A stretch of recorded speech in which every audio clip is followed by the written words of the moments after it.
Welcome back to A Story to Tell from the campus of Dixie State University. We're talking with Alan Davis today, who's a candidate for Washington County Commission. Alan, how are you? I'm doing very well today, thanks. Your wife's letting you do this? Yeah, she's not as politically minded as I am, but she tolerates it, you know. Well, tolerates it. That's fun. Yeah, you bet. Yeah.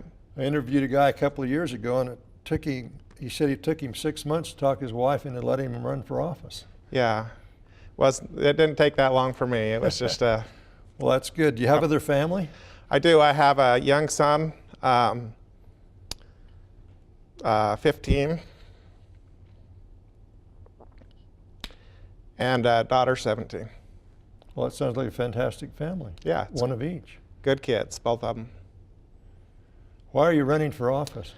Well, there's a lot of issues. I'm a board president of Winchester Hills Water Company. How long have you been that? The president for about a year, on the board for about 8 or 10 years, you know. I don't know, that all kind of runs together for a while. You know, and I don't feel like one of the things is I don't feel like the Water Conservancy District represents these, you know, privately owned smaller water companies, you know, very well. Do they control you? Well, they tax us. They tax everyone in the county, you know. And at one time, Winchester Hills had to retain an attorney. This was 28 years ago. They had to retain an attorney to maintain the right to stay a privately owned water company. The Conservancy wanted to take us over, but you know, that was long ago and far away, you know. But it makes everybody nervous in Winchester still, the Conservancy District and the power that they have that's unchecked, you know. They're not really accountable to anybody, you know, politically speaking, you know, to the public. What would you do differently as related to the water situation? Well, with regards to the Water Conservancy District, I think that the Board of Directors needs to be an elected position, elected from districts, you know, so that everyone has representation. How are they appointed now? I think just the county commissioners appoints them, you know, and I asked the two of the current county commissioners that we have for some representation from these privately owned for these smaller water companies, and don't feel like we've got any from them, you know. So, you know, the next step is to throw your hat in the ring, you know. Well, you did quite well at the convention. You know, I thought I'd done really well. I'm good friends with Slade, you know, and Slade certainly helped me out, and I'm very appreciative to Slade for that, you know. Well, I interviewed him a year or so ago. Uh-huh. But seems like a nice guy. Slade is a good guy, you know. Has a nice horse. He does. Good hat. Yeah. You know, and I don't have a bad word to say about Slade. He's a good guy, a man of his word. Do you know Gil very well? I know Gil a little bit. I've been an electrical lineman for the city of St. George for really close to 30 years now. You've lived here 30 years, or is this your home? No, I've lived here about 29 3/4 years, you know, not quite 30 years yet. I've lived in Winchester for about 27 years. What brought you here? A job, actually. I was in a steel fabrication business, and me and my partner had a little disagreement, and we agreed on a friendly buyout. He bought me out, and I moved on. Where were you living then? Ogden. And I felt like I needed to find something that I could support a family with, and I went to Utah Valley Community College, and that was when it was a trade school, partly, and one of the trades that they offered was Utah Trade Tech? Wasn't no, it just changed to Utah Valley Community College then. Okay. And one of the programs that they offered was lineman training, you know. So I went through 2 years of that, and then I hired on with the city, you know, not really anticipating staying with the city, you know. I was going to just stay with the city until I journeyed out, and then I was going to move on. And you know, what do you know, about 29 years later, here I am, you know, and I wouldn't leave now, you know. You know, this is my home, you know, so. Well, you mentioned Ogden. Is that where you're from? Ogden is where I was born and raised. Yeah, in South Ogden. We have a little farm, me and my brother do, in North Ogden. Actually, Plain City, a little west of North Ogden there. My wife's from Ogden. Oh, really? Good. What part? Well, she lived up on Buchanan, I think. Uh-huh. If you're from Ogden, you can name all the presidents, because they got all the Right. all the streets named after the presidents. Grandparents were Malins. Oh, yeah. You know Malin Mountain there. Malin Basin. Yeah. I hiked up there as a kid. And her father was a longtime resident there anyway. We didn't come to talk about me and my Right. wife. We came to talk about you. Okay. How did you meet your wife? I met my wife in Smith's grocery store. In And Ogden? No, here in St. George. And I saw her. She walked in about the time I did, a little ahead of me, and I ended up bumping into her several times in the store. And I went to check out, and she went to the line next to me, and she got checked out first, and she walked out just slightly ahead of me. And I thought to myself, you know, you've never seen this gal before. You might want to get brave here and come up with something. So then we got out of Smith's, and we both kind of turned the same way. And I said, you know, you've never seen her before. You're probably never going to see her again if you don't say something, you know. So I asked her if there's anything I could say to get her to go out with me, and she said, no, I don't date strangers. Stalkers. Yeah, she told me where she worked, and I waited a couple of days and then went over and talked with her, and finally eventually talked her into going out with me, and the rest Where is did history. she work? She worked at JCPenney's at the mall over there. Well, that's great. Tell me about your children. Phew.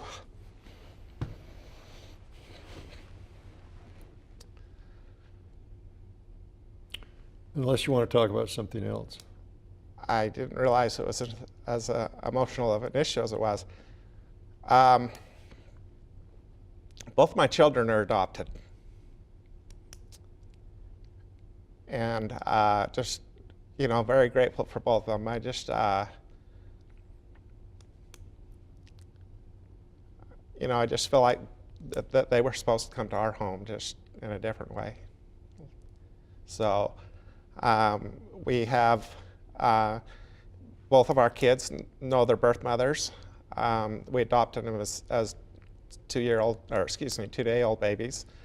Both of them know their birth mothers and have somewhat of a relationship with them. They've been to both of all their, baptisms, important events in their life and things like that. Well, I think that's important. I Yeah. think it was a mistake to hide birth parents from their. You know, through the state, you have to take so many hours of classes to adopt. And one of the classes that we took was they had a panel of people that talked about their adoption. They were all adopted, and one of them didn't know he was adopted until, he's in his late 30s, And we walked out of there just thinking that it's way too big of a secret to keep secret, and we're just going to be open and upfront with it. And that served us well. I have two adopted children, and it's important for them to know who they are. Right. Okay, let's talk about something else. Go ahead.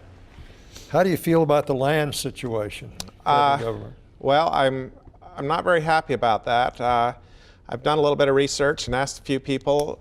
It's my understanding that Washington County has more wilderness than any other county in America, our size, acre for acre, percentage-wise. I think that somehow we are taking a beating on this, I think that there's some places that deserve to be wilderness, but if we're not careful, our whole county is going to be locked up and we're not going to be able to do anything. Just like this northern corridor, they're wanting us to give 7,000 acres plus out west of town here, and man, I just think that we've gave enough, I realize that it's desert tortoise habitat and everything, and desert tortoises are endangered, but we've gave our share, and I think that we ought to, get something in return, I personally would like to see Sand Mountain, you know, a recreation area either under the county or the state. You know, for those people that recreate with OHVs, you know, give them a place to go and ride their OHVs on the sand dunes. You know. I had an OHV once. Yeah. My wife took it away from me. Took it away, huh? So that'll be enough Along of with that, my huh? pilot's license and motorcycle. Yeah, She was very wise, yeah. very wise. What do you do for excitement and recreation? Every year for about the past 22 years, I've gone to Alaska. I go up by myself. The whole thing started out with just 8 people and 1 week, and it's blown into sometimes 40, 50 people over 3 or 4 weeks, you know, kind of thing. And I enjoy taking people up and showing them a good salmon fishing experience. And where we go is unbelievable salmon fishing. I really enjoy it, you know. And I enjoy watching people catch their biggest fish of their life, you know. We've done a little halibut fishing, been moderately successful at that. We haven't arrived on that yet, but we're getting a little better as time goes on, you know. What do you think the primary purpose of a county commissioner is? Well, the proper role of government, you know, is especially on a county level. I don't think the proper role of government is to step on the toes of the individual cities or anything like that, unless there's an overwhelming need for that, you know, or an invite from the city for the county to get involved. I think so as far as governing goes, the county's involved in governing unincorporated Washington County, providing for the general welfare of the people with regards to county issues. Like, I think they have a perfectly good right to be involved in the Northern Corridor and the master plan of the county, you know, things like that. You almost got 60% in the convention. 18 votes short. Explain that to me. How it happened, or well, I worked hard. I'd get off work at 3:30. I'd change my clothes and I'd go out and I'd meet delegates. I'd tell them my story. Did you knock on their doors? Absolutely. I started an enterprise and come down to St. George, and then I went on the east side and started in New Harmony and came down to Hurricane. Then I started over in Ivins and done Ivins, Santa Clara, and then done Hurricane.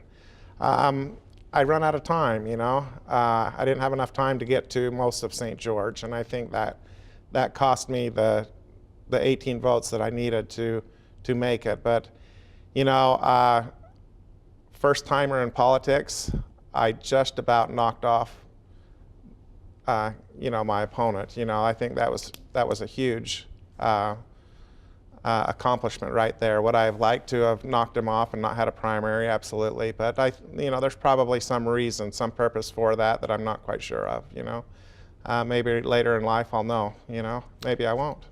If you win, are you going to be a career politician? I'm not. I despise career politicians.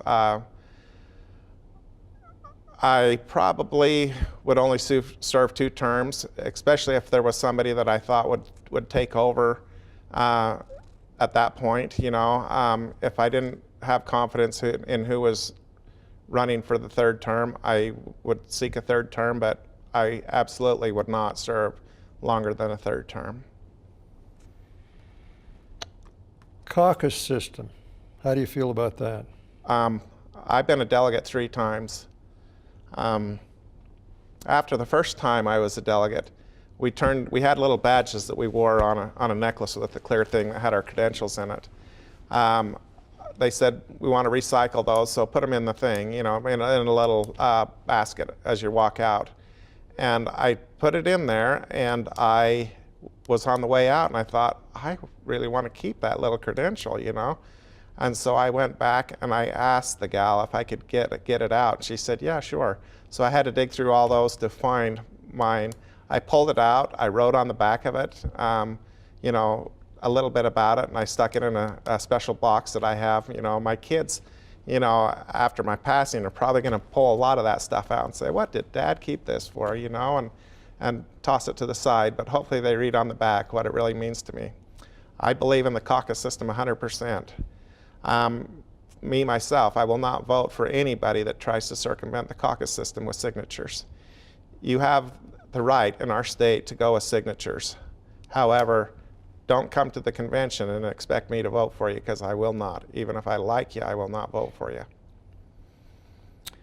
Well, the presidential election is actually done under a caucus system, or a state system, become the caucuses and elect Correct. delegates. Correct. And that gives the state of Utah, which is a smaller state population-wise, a little more equal footing. My opponent has got more money than I got, you know. The caucus system is the equalizer. It didn't make any difference to the delegates how much money he had, or, you know, how many signs he had up or anything else. It's kind of the equalizer, you know, and I'm grateful for that, you know. You had to get out and you had to campaign and you had to get your message across. How many people do you think you talked to knocking on their doors? Oh, I probably talked to probably 80% of the delegates that I was able to come in contact with. So I attempted to contact probably 80%, and of those 80%, I actually talked to about 80% of those, if I got that across right. Well, that's the way to do it. I think Zach, the commissioner that's retiring after this term, the way he got elected was he knocked on every door. And Victor. And Victor, yeah. You know, and it's interesting, it's become a little bit of an issue, you know, experience, you know. Zach had no political experience before he got involved. He wasn't even the board president of a water company, you know, that I know of, you know. Victor had no real political experience other than working as a staff member in, I believe, Mike Lee's office. And Alan Gardner, no political experience before he got in. You know, and I think the list could go on and on, you know. I think, you know, if you're a reasonable person, the job's not extremely difficult. Do you think you can work with the other two commissioners? I believe that I could, you know. I got a few issues like the Conservancy District that it'll be interesting to see where they land on that, you know. And in my opinion, you know, we need to get the Conservancy District genie back in the bottle a little bit.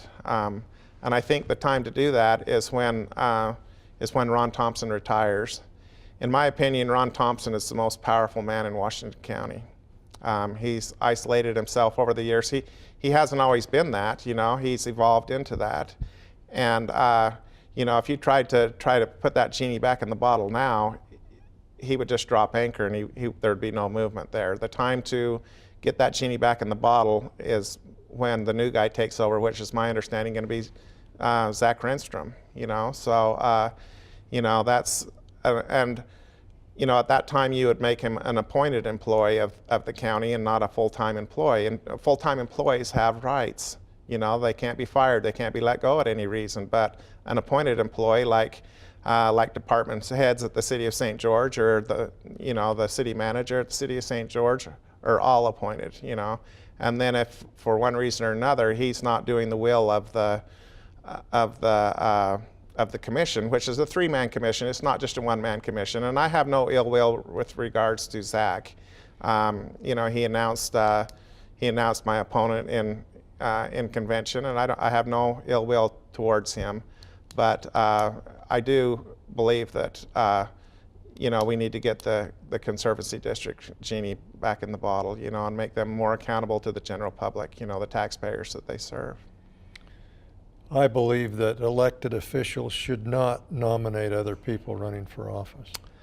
I believe that was a little bit of a conflict too, you know. So, but that's, you know, that's not my cross to bear, so to speak. That's his and Gil's, you know. I wonder about, you know, to my understanding, I'm the only one that has a plan of getting the Conservancy District back in line. Apparently, as good as they looked on the stage, they got along quite well. You know, now if Gil happens to get elected, you know, how is he going to, you know, get with his friend and try to, you know, realign him with the will of the commission? You know, so. You know, that's So you would envision this be an elected board correct. rather than an appointed board? Correct. Now they're appointed by the commission, It's my or understanding. one commissioner Yes. who is over the water department. And that commissioner was? Zach Renstrom. And he's now going to take over. What does that job pay? You know what? I don't know. I don't even really know for sure what a county commissioner pays. That's not the important thing for me right now. I got just too much campaigning to do. I imagine it's probably a bit of a lucrative job, you know. It's a demanding job, and it probably should, you know, should pay a lot more. You know, with respect to Ron Thompson, I believe Ron Thompson is a water genius. The Sand Hollow Reservoir, I think that is just pure genius on Ron's part. The problem is it keeps falling back to no accountability to the taxpaying public. What about the Lake Powell pipeline? That's the next obvious subject to discuss. I'm not against, you know, I've looked at social media a little bit, and I'm getting painted as being the anti-pipeline. I'm not necessarily the anti-pipeline. However, there's got to be a lot of questions answered for me before I can sign off on the pipeline. I can't sign a blank check and find out how much they filled the blanks in for later after it's done. They're going to have to let me know how much that pipeline is going to cost before I can sign off on it. A lot of other issues. Is growth going to pay for the pipeline? It's my opinion that growth isn't going to pay for the pipeline, that the residents of Washington County, their taxes are going to go up and their water rates are going to go up to pay for that pipeline. How much is that going to go up? They're going to have to answer those questions. Lake Powell's approximately 130 feet down right now. We're in a 25, 28-year drought. And, you know, we need to, it's my opinion that the Lake Powell, the Colorado River, is over-allocated right now. And we need to, you know, get that taken care of. But I think that would be the easiest problem to take care of, you know. How would that be done? Well, I think it could start with our own Water Conservancy District and our own state getting with other interested parties in the upper basin. The Colorado River's broke up into two sections, the upper basin and the lower basin. The dam at Lake Powell is the dividing line. Everything below the dam is lower basin. Everything above the dam is upper basin. Utah has water right for the Colorado River. And as a general rule, I think we should take advantage of that. Right now, it's just going down the river. You know, somebody else is using that water. But, you know, there's just too many unknowns that for me to sign off on before I could do that. But, you know, one thing for sure is if we don't build that pipeline somewhere around the year 2030, give or take a few years, is my understanding, we will have exhausted all water resources in Washington County. We have a lot of jobs that are construction related, from the guy that pounds the nails to the person that loans the money to the person that does the appraisal on the home. We have a large portion of our economy, like it or not, that is construction related. My great 5 greats ago grandfather was the first settler of Preston, Idaho. Preston, Idaho hasn't changed in the 55 years that I've been alive, noticeably. If your father doesn't own the farm and leave the farm to you, or if he left it to your older brother, there's no jobs there. You're leaving town. There's no jobs to support a family there. So you're moving out if you're going to get married and have a family. And I think a similar thing would happen here. You know, housing prices, as soon as we run out of water, we could not, in good conscience, issue another building permit and not having water to serve them. And at that point, housing prices are going to go sky high, and I think the economy is going to take a tailspin because there's going to be no jobs for the average everyday working person, or less jobs, I should say. Well, a lot of the economy right now is based on growth, the building and construction. Is that going to go on forever? Well, it can't. I think the pipeline, if we do the pipeline, it will kick the can down the road another 70 years, you know. and then we're going to be to build out at that point. And then what do? Do we drag icebergs down from the poles to? Hey, that's a clever idea. Yeah, to supply water just because some pioneer, some guy 150, 200 years ago stuck a shovel in the ground and there was water at the bottom of it. Does that mean that we have to forever do whatever it takes to make sure water's available for everyone? So I believe in the pipeline, but there's a lot of things that they're going to have to show me before I could really buy off on it.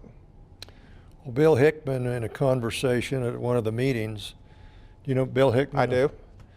He told me, he said, they need to decide what it's going to cost before we make any decision. Correct. And then go ahead on that basis. And you bring up a good point about the level of the lake at this point in time. Is it going to stay down? There are a lot of factors to be considered, not just fight among each other about who's going to support it and who's not going to support it. Correct. And like I said, I think they could just get with the other interested parties in the Upper Basin and say, we're going to cut everybody's allocation in Upper Basin 10% until the situation improves.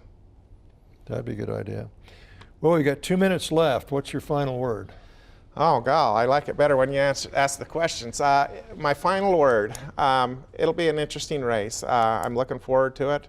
I'm grateful for the experience. You know, it's been a humbling experience to drive around the county and talk to the delegates and talk to them about their concerns, you know, what their hopes and dreams are for the county and for their little area. You know, I talked to people from Springdale to Virgin, Colorado City to New Harmony, you know, Enterprise, and just it was just very interesting to you know, hear their story and what they thought was important to them.